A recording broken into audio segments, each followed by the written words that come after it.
देखिए, अनुपात समानुपात का एक दूसरा वीडियो है। पहले वीडियो में कुछ क्वेश्चन जो थे वो सिंपल थे। अब ये वीडियो उससे थोड़ा सा एडवांस होगा, अगला वीडियो और एडवांस होगा।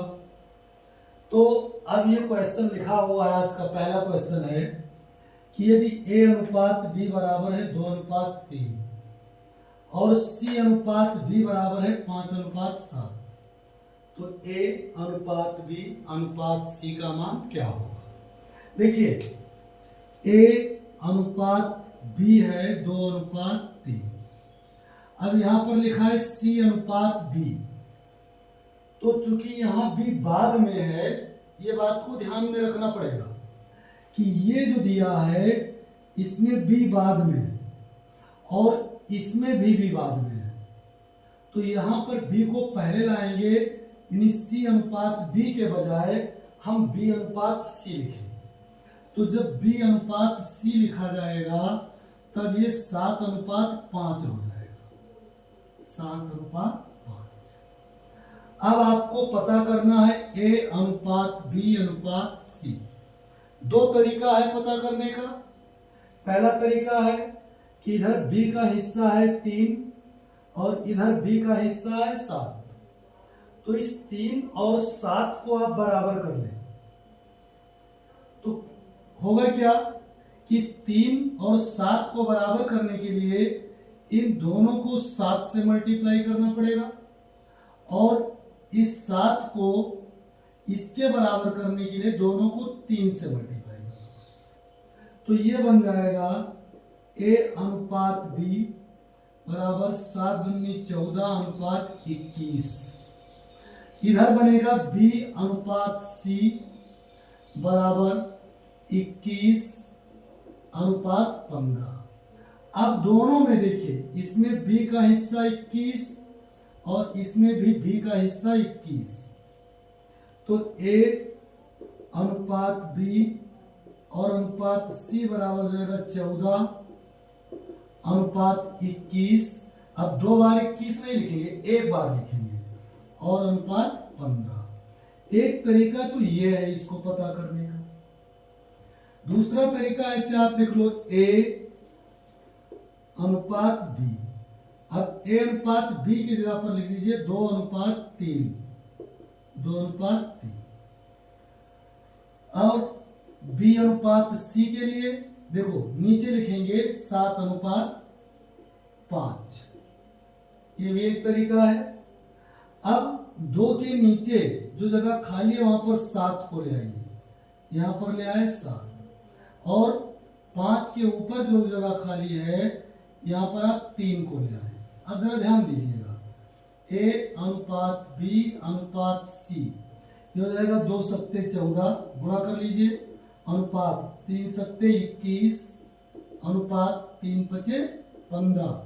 जो पहले था 14:21:15 वही अब भी लिखा है 14:21:15। दूसरा प्रश्न देखें, थोड़ा सा इससे हट करके होगा।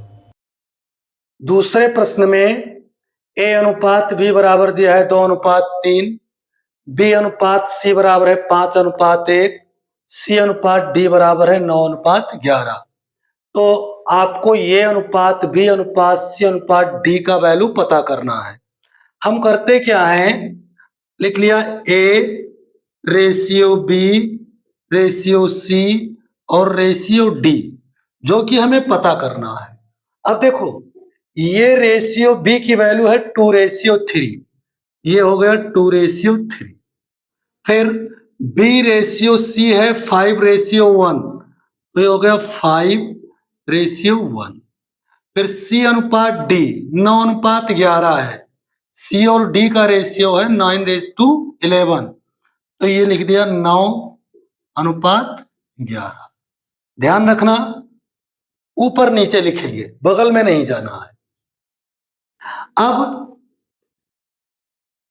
3 के बगल में देखो 2 जगह गैप है, एक सी का और एक डी का, तो यहां पर दोनों जगह में 3 चला जाएगा।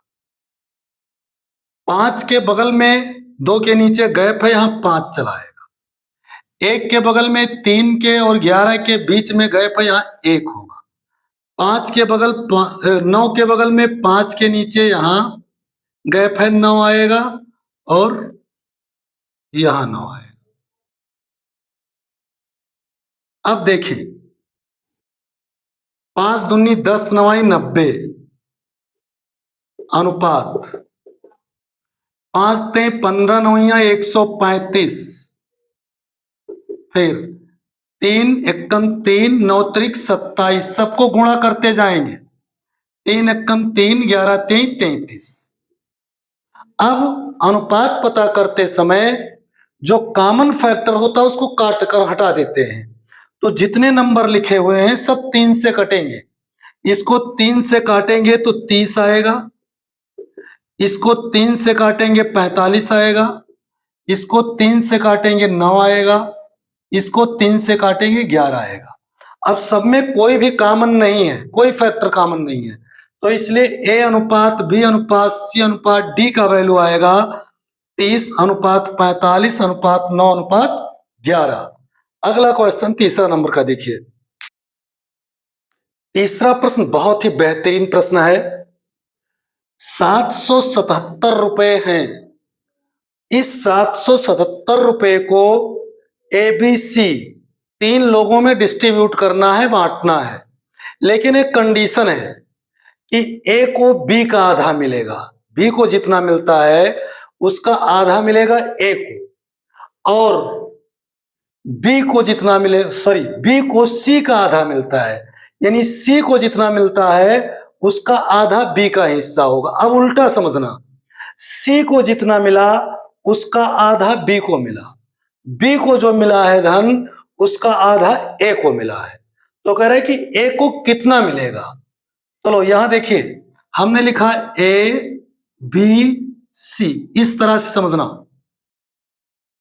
बी ये को मिलेगा बी का आधा, यानी बी को जितना मिला है उसका 1/2, आधा माने 1/2।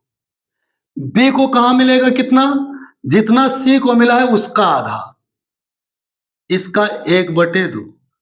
अब ध्यान देना हम कैसे मानेंगे, नीचे दोनों के हर में 2 2 है तो 2 दूनी 4, मान लिया कि 4 हिस्सा इनको मिला, फिर 2 हिस्सा इनको मिला और 1 हिस्सा इनको मिला। देखिए इस कंडीशन को फिलअप कर रहा है कि नहीं, सी को जितना मिला है उसका आधा बी को मिला है, फिर बी को जितना मिला है उसका आधा ए को मिला है, यानी ए और बी, ए बी और सी को जो धन मिला उसका रेशियो होगा 1:2:4।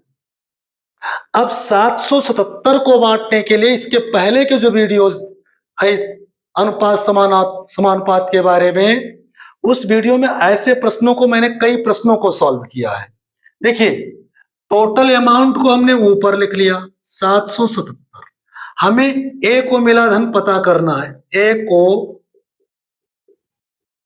मिला धन, तो टोटल अमाउंट मैंने ऊपर लिख लिया, बटा में तीनों अनुपात का योग, तो 4 2 6 और 1 7 नीचे लिख दिया, गुणे ये को 1 हिस्सा मिला है, ए का धन निकालना है तो 1 हिस्सा मिला है तो 1 से गुणा कर दिया। अब 7 से काटेंगे, 7 एकम 7 7 एकम 7 7 एकम 7 111, तो 111 को 1 से गुणा करेंगे तो 111 ही आएगा, यानी ए को मिला हुआ धन है 111 रुपए।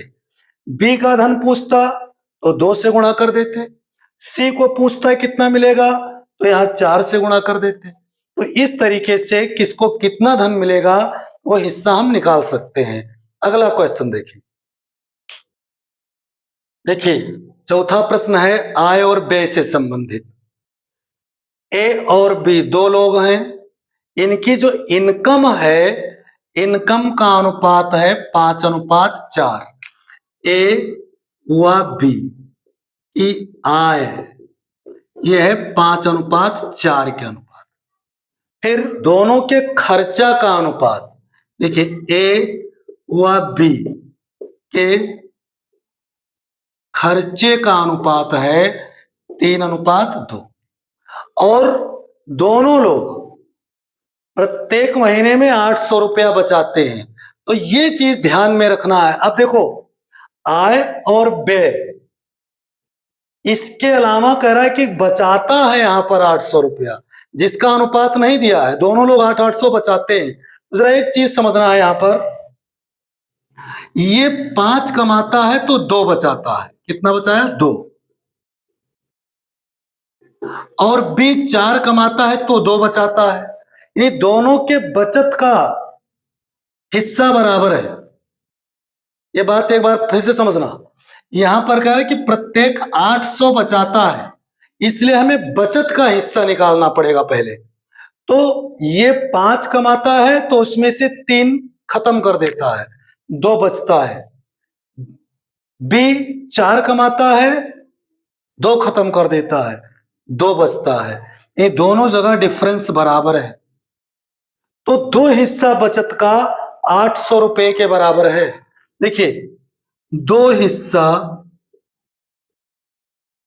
बचत का, 2 हिस्सा बचत बराबर है रुपया 800।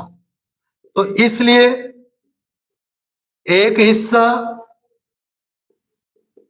ये हो जाएगा 800 बटे 2 बराबर 400, यानी एक हिस्सा 400 के बराबर है। अब एक ही आय पूछ रहा है, तो एक ही आय कितनी है? 5 हिस्सा। देखो, एक हिस्सा 400 के बराबर है और कमाता है कितना हिस्सा है? 5 हिस्सा। तो इसलिए एक की आय बराबर हो जाएगा 400 गुणे 5 बराबर 2000, यानी एक की प्रतिवर्ष प्रतिमाह आय 2000 रुपया है। अगला देखिए, पांचवा प्रश्न है कि यदि a बटे 3 बराबर b बटे 4 बराबर c बटे 7, तो a plus b plus c बटा c बराबर है, यानी इसकी वैल्यू कितनी होगी? क्वेश्चन का सेंस ये है। तो थोड़ा सा यहां पर हम करते क्या है, मान लेंगे कि a बटे 3 बराबर b बटे 4 बराबर c बटे 7 और बराबर एक कोई कांस्टेंट मान लिया k, कुछ भी मान। देखिए, ये तीनों चीज बराबर है और इन प्रत्येक को बराबर मान लिया k है। तो देखो, ये बटे 3 बराबर भी हो जाएगा k के, तो a बराबर हो जाएगा 3k। ऐसे b बटे 4 भी k के बराबर है, तो b बटे 4 बराबर k, तो b बराबर हो जाएगा 4k।